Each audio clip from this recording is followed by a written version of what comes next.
Hey everybody, it's Mike Rosinski with the Staying in Tune podcast. I hope you are about to enjoy episode 1. As you can see, or maybe a lack thereof, originally this was going to be a video podcast, but what I decided to do instead is go the route of doing audio because our video capture software was not syncing the video with the audio. Now, while I'm pretty good with technology and I could probably have figured it out, to be really honest, it would have taken me a very long time to do so. So that being said, episode 1 is being released as a audio-only version. It's still going to go on YouTube, but more with just a, I guess, a still image as we move ahead. So I really hope you enjoy Staying in Tune, episode 1 with Dr. Deanna Swoboda, the audio version.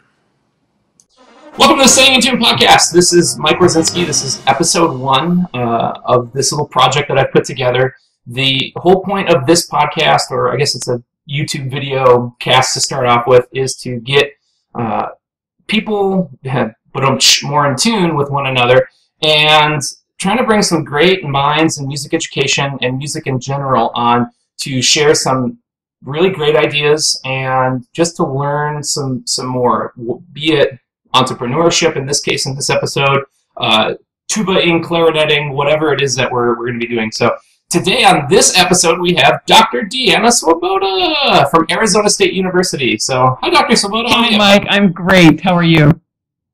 I'm doing all right, thanks. For those of you who don't know, I went to Western Michigan University not too long ago. I haven't been teaching band for all that long, but for 5 years, yeah, I think I studied with you. At Western Michigan. She was the Tuba and Euphonium professor there at the time, but is now the Tuba and Euphonium professor at Arizona State University. So, Dr. D, let's kind of just kick off with this. The show is sort of half like the interest in you as a person. I mean, someone like me might want to know a little bit about your background and that knows a little bit more about you, but then the other half of the show is sort of questions about your content. So let's just kind of get kicked off at the very beginning. How did you get into playing tuba? Well, it's sort of a long-winded question, and I'll give you kind of the short-winded version. Winded. Yeah, right. Yeah, I got you. What's up? I started band when I was in the 4th grade, and I started on the clarinet because my mom played clarinet, my sister played clarinet, my best friend played clarinet, so I thought I too should play clarinet, of course, and it makes sense. I played clarinet 4th, 5th, 6th, and 7th grade, and I remember one day in the 8th grade, my 8th grade band director asked if there was anyone who would like to play the tuba, because we had a tuba in the back of the room, but we didn't have a tuba player. And, and I was looking around the room and nobody was volunteering. And I was thinking, I think I could play the tuba. I think I could do that. I'd like to do that. And then I realized that if I played the tuba, I got to sit next to the last chair trumpet boy that I had a crush on. So it was all for love. It was for love, I admit it. It's kind of a sad story because that boy quit band 2 weeks later. I was stuck playing the tuba. I couldn't believe it. So, in a desperate, attempt to, keep having fun, I recruited my best clarinet friend. She came back to join me on baritone. She switched to the baritone. So we had a section, and, that's how I got started. And actually, I just saw my junior high band director and my high school band director. It was a wonderful reunion and opportunity to thank them, because it was actually the high school band director who really inspired me to keep going, because I remember I was going to quit. And going into high school, and he said, Deanna, I really need tuba players. Just come try it out. If you hate it, you can quit. It's okay, but give it a try. And I'd really like to give it a try. So thank goodness. Who knows? Who knows? Who knew I was going to make my life, my career being tuba and session. Right on. So. I got started. That's so cool. Huh? Yeah, that's sort of the way that I keep kids going too. When I started in my position, I love my band program. For those who don't know, I'm a high school band director, and I teach out in California. And obviously, Dr. Swoboda lives in Arizona now. But That being said, the way I sort of keep those numbers growing is the try it. You got to take a fine art class anyway. You're already in band. Right. You know, like, just give it a shot. So that's cool. Yeah. Thank God for it. You stuck with it. So, cool. Just kind of moving along here. So you got inspired. You caught the music bug. You stuck with it, and too bad that boy quit. But what inspires you every day now? Like, what is it about music or tuba, and like, what gets you up in the morning? Why did you decide to get, a doctorate in teaching tuba? Right. I think that's a multifaceted answer. I think there are a lot of answers on that for me. I think what continually inspires me as a musician is hearing great musicians perform live. I just went to a concert of a Punch Brothers concert, Chris Thiele on mandolin, and oh man, they are so amazing. It's like popular chamber music at the highest level. It is so incredibly inspiring. So that's inspiring to me still, hearing great musicians perform. Another inspiration is continually listening to great music. Whether it's whatever style, classical, pop, rock, funk, rap,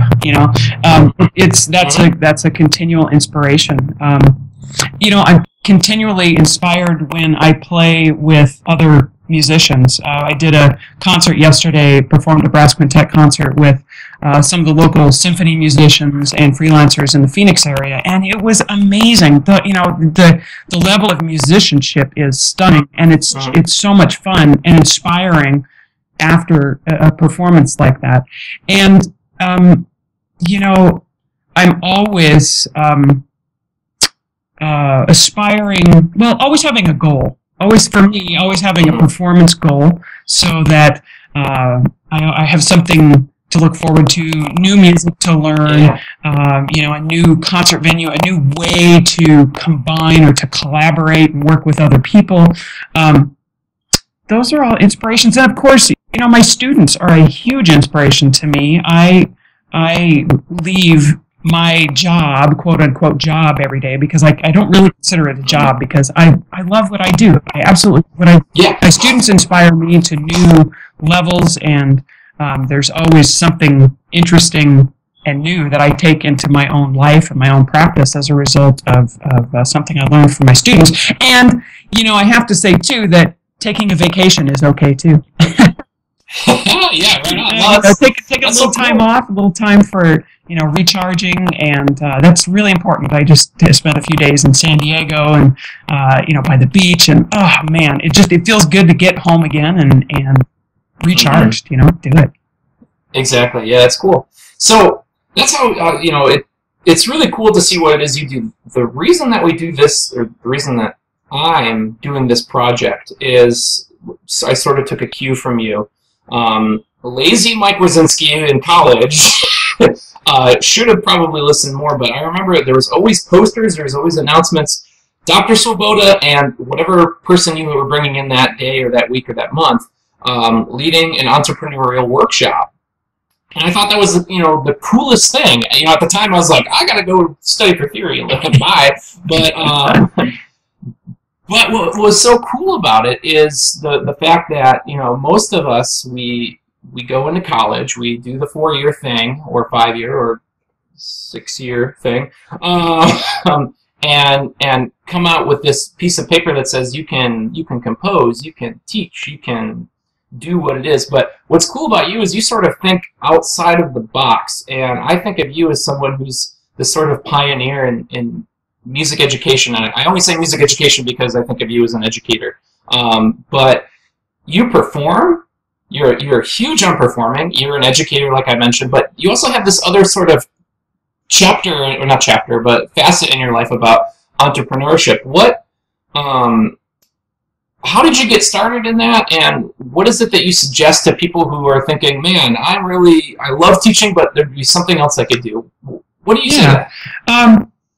Well, I want to reflect for a minute on talking about you go to school for 4 years or 5 years or 6 years then you're qualified to do your thing, and I love the approach more so of lifelong learning. And there's a phrase, Chinese and Japanese phrase that is kaizen, which means continuous lifelong improvement.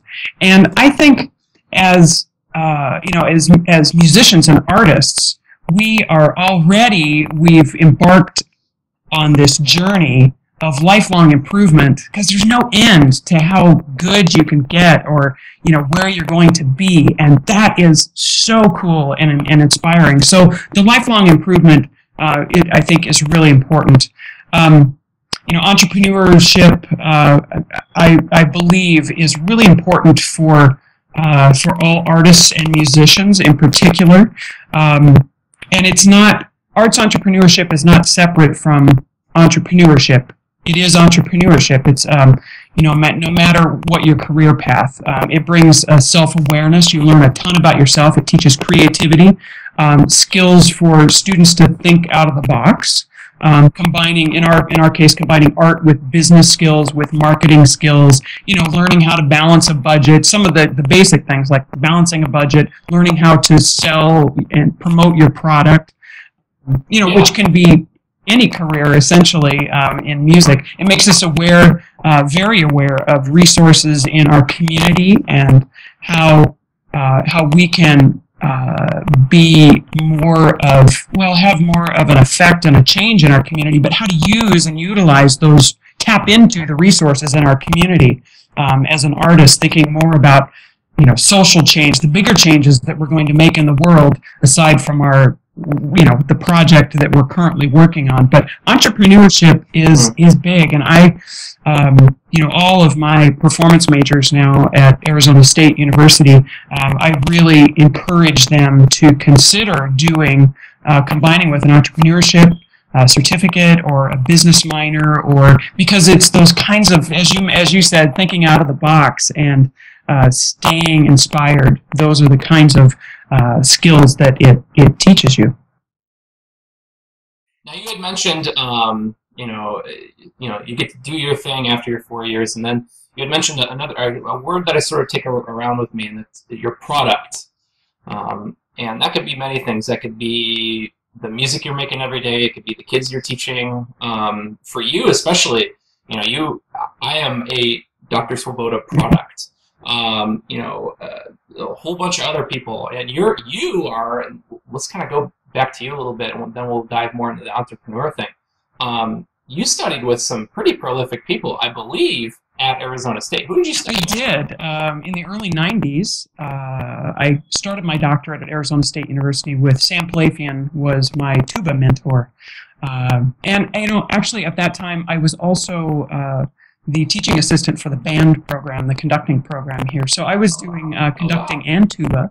I had really terrific mentors at that time. So yes, the people in our lives as music educators, we have this huge responsibility, more so than we know, or an effect, and the ability to help people. We are teaching people. I consider my job teaching people through music and music making, because it's the life skills and the people skills that go along with that. But that's a cool opportunity.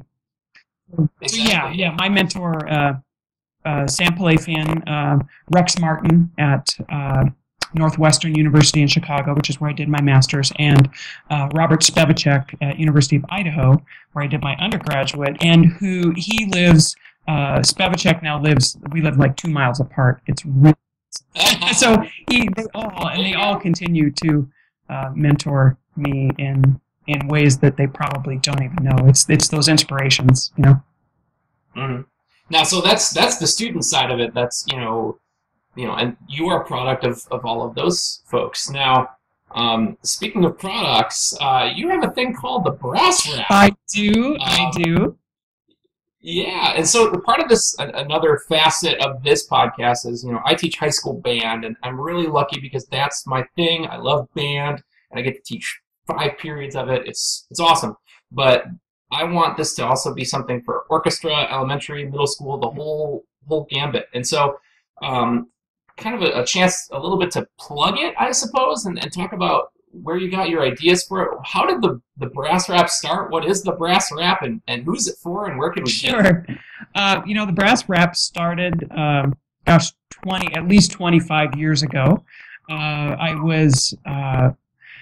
had the opportunity to perform with a quartet in an elementary school, and we decided that we would put together a 30-minute program, and that involved, playing together as a quartet, but also introducing the instruments of the band to the students. Yeah. And man, I had the best time, so much so that I decided I could figure out how to design a one-woman show.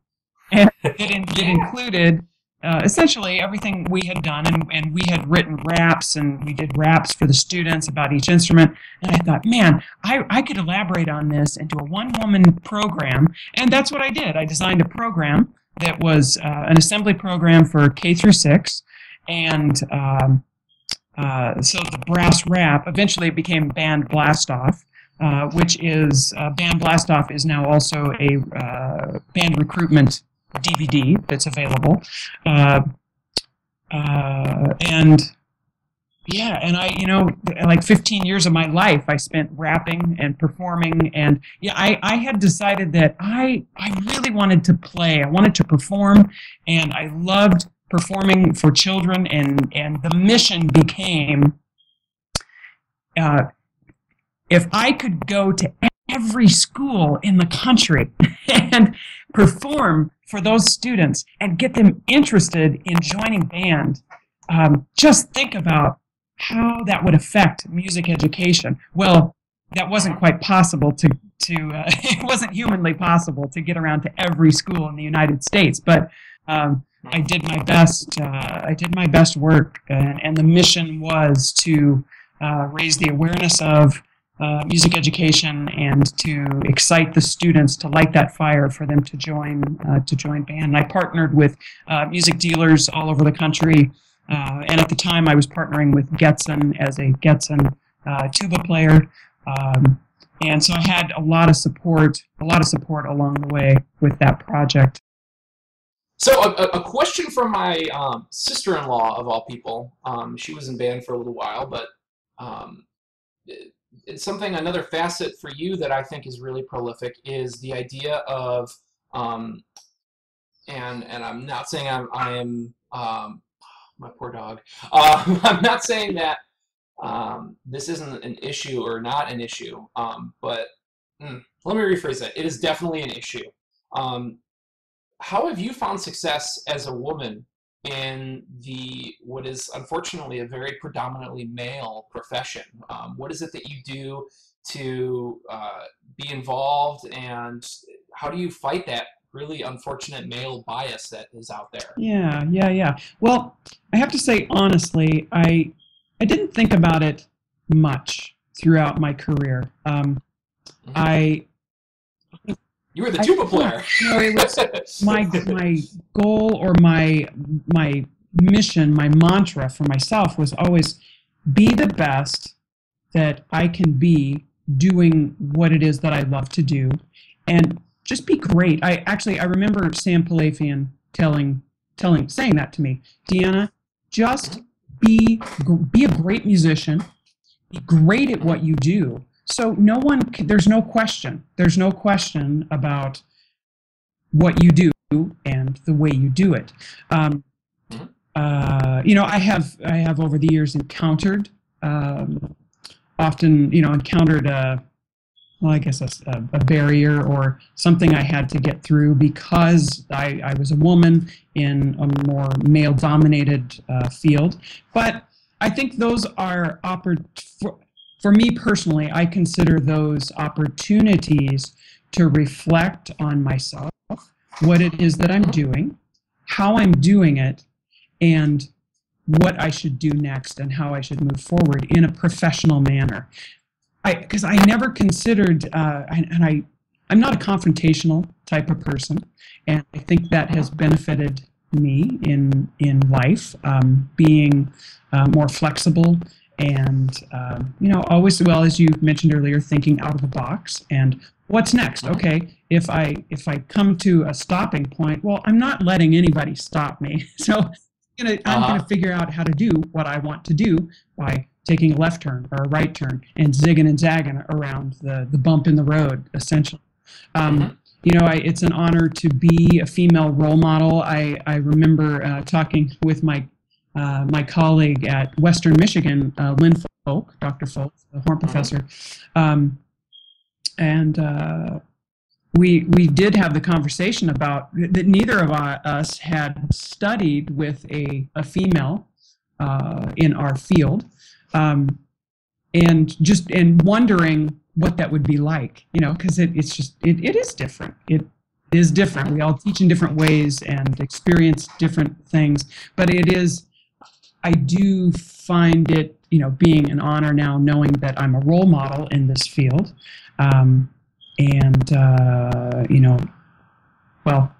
keep doing what I do at an extremely high level, affecting change in the community and the world. And it's one student at a time, really. But in that bigger picture, and everybody's different, male or female. The inspiration, the motivation, the desire to succeed is something individual. And so, to answer your question, I never really gave it a ton of thought. There were bumps in the road, but I either went around the bump or I went through the bump and moved on. I've always thought, okay, what's next? How am I going to do it? What's next? And I'm never letting anything stop me. Right. Yeah, exactly. I can only imagine. I mean, it's super tough as it is in this job, in this field. But to kind of fight through it and prevail and to make a name as great as yourself and Dr. Folk for that matter, it's really cool. I remember being at Western and seeing, I wouldn't say you guys headlining it so much, but it was really cool to see, like, hey, like Dr. Swoboda or Dr. Folk is bringing in whatever, female composer, female musician, and lots of really great music by them. I remember playing in Tuba quartet. Oh gosh, it's Elizabeth. Elizabeth. Yes. Ron, yes. Some of the great literature that in tuba quartet and tuba solo literature is written by her and some others. Yeah, well, if you remember too, we hosted the International Women's Brass Conference one year, and an opportunity to bring women brass players together, and that happens every 3 years. That conference takes place. It's empowering. That is empowering.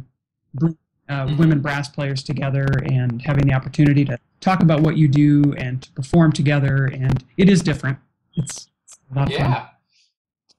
Well, yeah. And so to that end, if you were talking to, well, you are talking to some male educators out there and male musicians, what is it that, and you sort of touched on this already, but what is one or two things that you would say to us to say, hey, maybe think about this coming from a female perspective?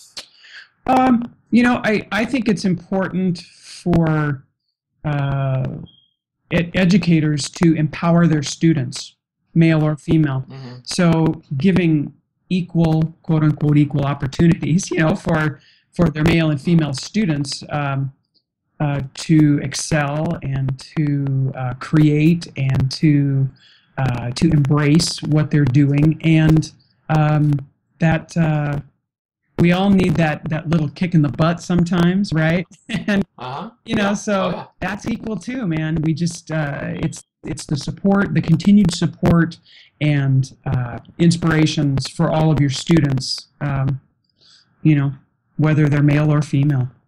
Because I do remember my high school band director, pushing me into things that I wasn't comfortable with, pushing me out of the comfort zone, which is it's so important for growth.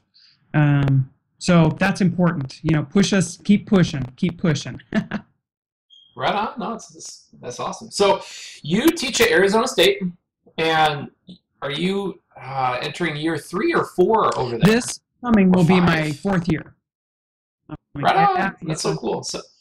That's your first class of people. It Oh, that's is, awesome. yeah. So A lot of cool.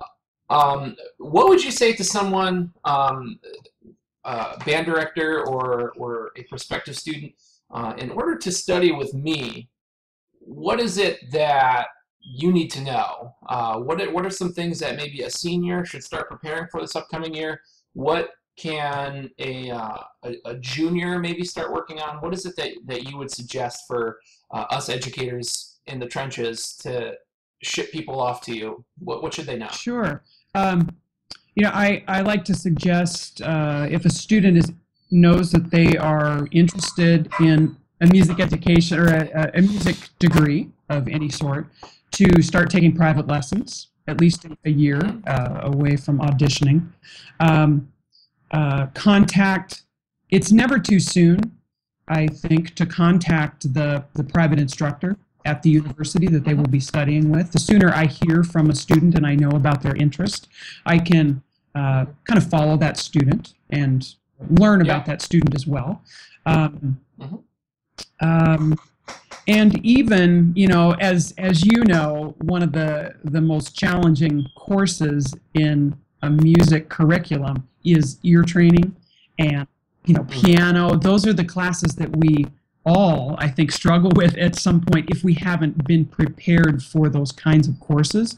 So that's the kind of preparation I think that we can help our students with. And I noticed a couple of things that you're doing. I was reading on Facebook that it just is fantastic. It's really great. You're educating your students in just the right way to prepare them for anything, but a career in music especially. Really terrific, Mike. Thank you. Yeah, I appreciate that. Well, and I mean, so much of that, and I guess this is sort of my kick out to maybe younger viewers, is that you're right.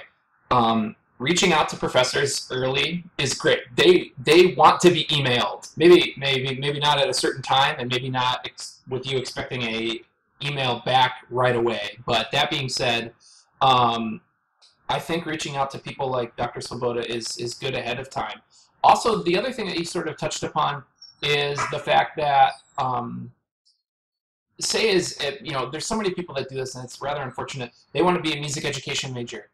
Great. And they sort of, I'm so sorry for my dog barking.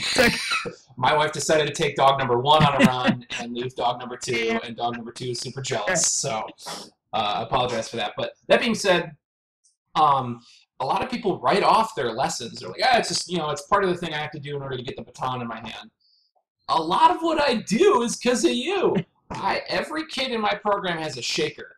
Either it's a pill bottle that has something, dirt in it or something, but it's, feel the beat, because you get that high school kid that just because I teach high school doesn't mean they know 1, 2, 3, 4. They don't know that the foot going down is the downbeat and the foot going up is the subdivision. So one of the things I remember doing in lessons is like, okay, put down the instrument, get your head out of the game a little bit, or not out of the game, but like think outside the box. So we get a shaker and just feel the beat, or shake the rhythm, Right. like there's so much, you pick up this bag of tricks from people, different types of buzzing techniques or whatever it is. So it's totally cool to do that. So and that's, I think, one of the most important things that going into music education, for instance, I always have a couple of students who don't feel as though their lessons, or that they don't feel that they need to develop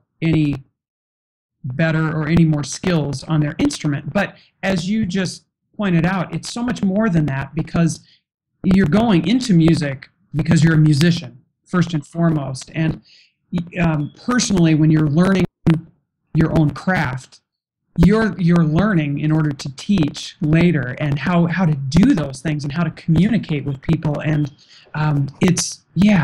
that's a big piece. That is a big piece that we don't always recognize at the time. And reflecting on those, you hit it. You hit the nail right on the head. It's really important. Right. It's so tough, but kind of moving along here. And like you already said this, it's important as a music educator to keep playing. But that being said, we've talked to you about you being a musician, you being a teacher, you being an entrepreneur, all these things. I think I might know what it is you're going to say, but what is it that you consider yourself? In one or two words, are you a professor first? Are you a tuba player? Who is Dr. Swoboda in a word?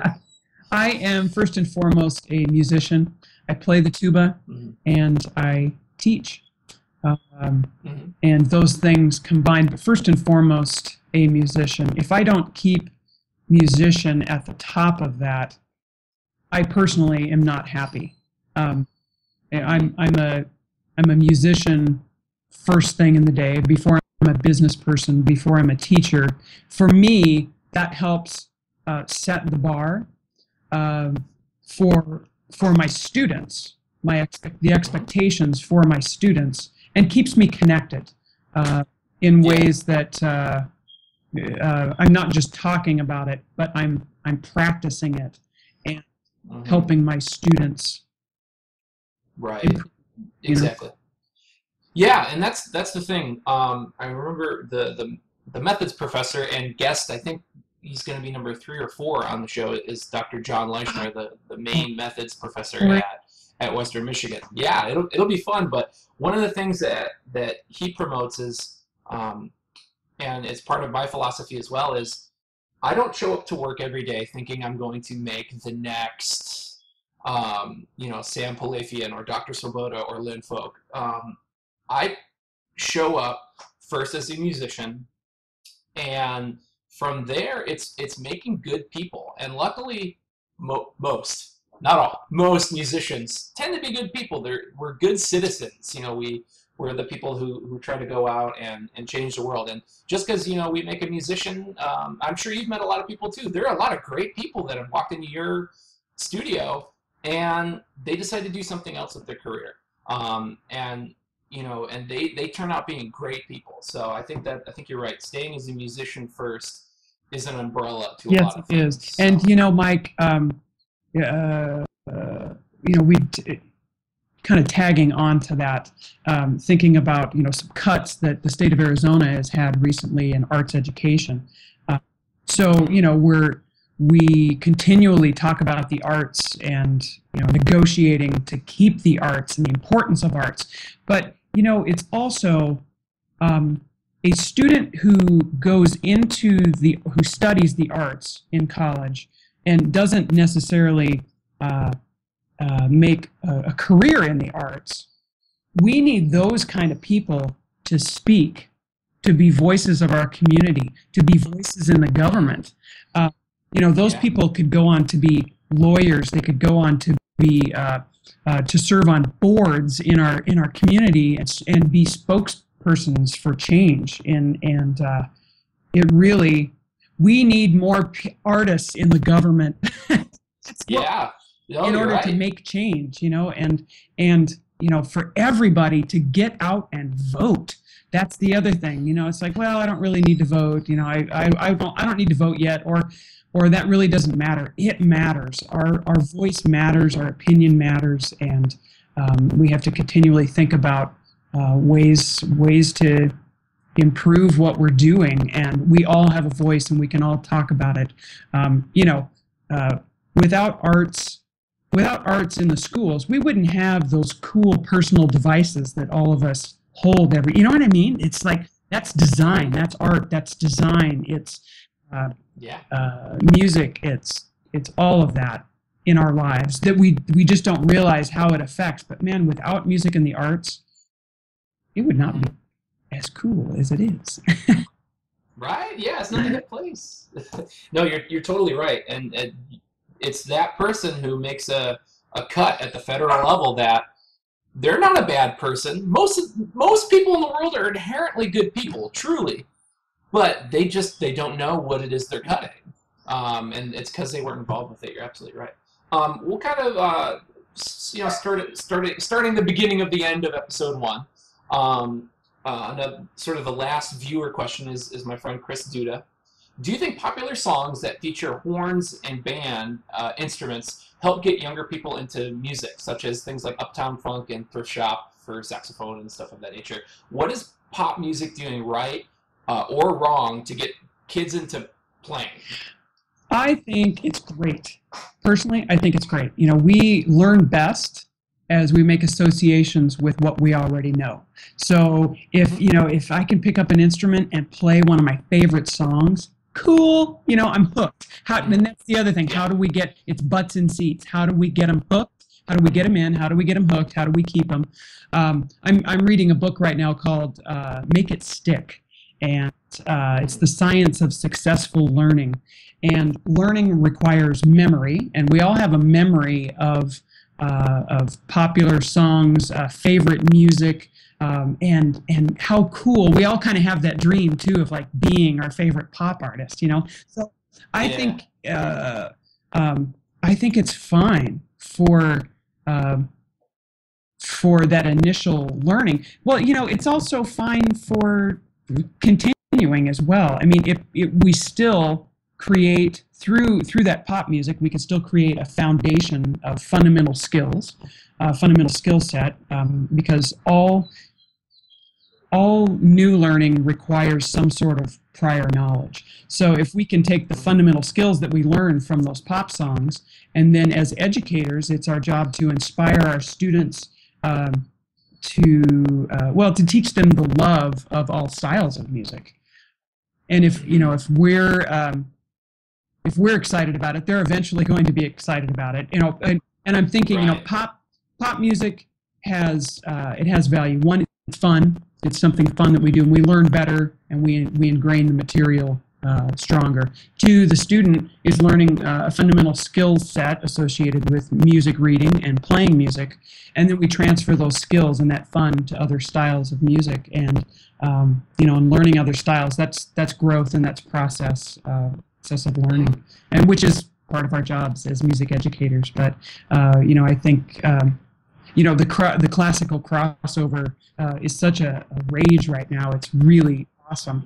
I had the opportunity to coach a string trio at Arizona State my first year, and they're hot and going now. They're chasing. It's so cool. They're out touring and doing it. They're classical crossover, doing pop music, and I think it's a good thing in reinvigorating the classical side of things. And if we look at orchestras as well that are doing the kinds of pop concerts they're doing, or video game music, or bringing in a pop artist to perform with the orchestra, I think we need that. We need to reinvigorate, rethink what we're doing at this point and how we're doing it to build new audiences, Exactly. Yeah, so one of the things that I thought was really cool about how I studied with you is when you go to college, you tend to hang out with the people who you sit next to a lot. And so me sitting next to Euphonium players, they were also studying with you, and you'd walk out of a lesson 9 times out of 10 for me, I would have a smile on my face. But every now and again, everybody has that lesson where it's like, man, I got to get down to it. I got to make it happen. But the cool thing I think that I reflect back on with you is that I remember I'm the super, relax, chill, go with the flow kind of guy. I'm generally pretty passive in my own personality, and like you, I don't like conflict, things like that. So. And I noticed that when you taught me, it was very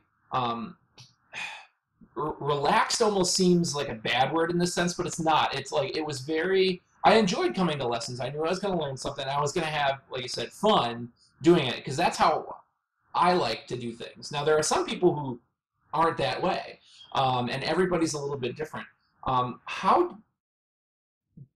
Were you aware that you were sort of differentiating education from me? Like, do you know? Oh, I got mic up.